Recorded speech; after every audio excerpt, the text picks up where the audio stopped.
నమస్తే, welcome to I news. అంతర్జాతీయ పరిణామాలలో అత్యంత ఉద్రిక్తతకు దారితీస్తున్న దక్షిణ చైనా సముద్రం మరోసారి వార్తల్లో నిలిచింది. ప్రపంచ వాణిజ్యానికి కీలకమైన ఈ జలాల్లో ఫిలిప్పీన్స్ మత్స్యకారులపై చైనా కోస్ట్ గార్డ్ నౌకలు దాడికి పాల్పడ్డాయి. ఈ ఘటనకు సంబంధించిన షాకింగ్ వీడియో ఫుటేజ్ ని మనీలా ప్రభుత్వం తాజాగా విడుదల చేసింది. మత్స్యకారుల పడవలను లక్ష్యంగా చేసుకుని వాటర్ క్యానెళ్లను ప్రయోగించడం, వారి జీవనోపాధిని దెబ్బతీయడం చైనా దూకుడు విధానాన్ని స్పష్టంగా తెలియజేస్తున్నాయి. వెస్ట్ ఫిలిప్పీన్స్ సీలో జరిగిన ఈ తాజా కన్ఫర్మేషన్ వివరాలేంటి, చైనా వైఖరిపై అంతర్జాతీయ సమాజం ఎలా స్పందించబోతుంది అనేది చూద్దాం.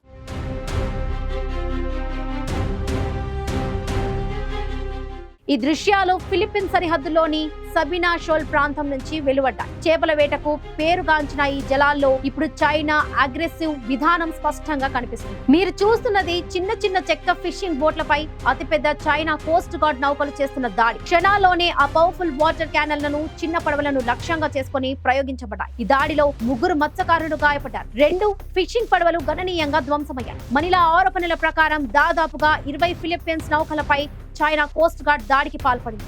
అంతేకాకుండా చిన్న చైనీస్ బోట్లు ఉద్దేశపూర్వకంగా ఫిలిప్పైన్ లో నౌకల యాంకర్ లైన్లను కట్ చేశాయని ఆరోపణలున్నాయి. ఈ ప్రాంతం ఫిలిప్పీన్స్ ఎక్స్క్లూజివ్ ఎకనామిక్ జోన్ పరిధిలోకి వస్తుంది. అయితే చైనా దీనిని క్సాన్ బిన్ రీఫ్ అని పేర్కొంటూ ఈ ప్రాంతంపై తమకే అధికారం ఉందని పదే పదే వాదిస్తుంది. దక్షిణ చైనా సముద్రం ప్రపంచ వాణిజ్యానికి అత్యంత ముఖ్యమైన మార్గం. ఈ ప్రాంతంపై బీజింగ్ చేస్తున్న చారిత్రక వాదనలకు 2016లోనే అంతర్జాతీయ ట్రిబ్యునల్ చట్టపరమైన ఆధారం లేదని తేల్చి చెప్పింది. అయినప్పటికీ చైనా ఆ తీర్పును తిరస్కరించి తన నియంత్రణను ఎక్స్పర్ట్ చేయడానికి ప్రయత్నిస్తూనే ఉంది.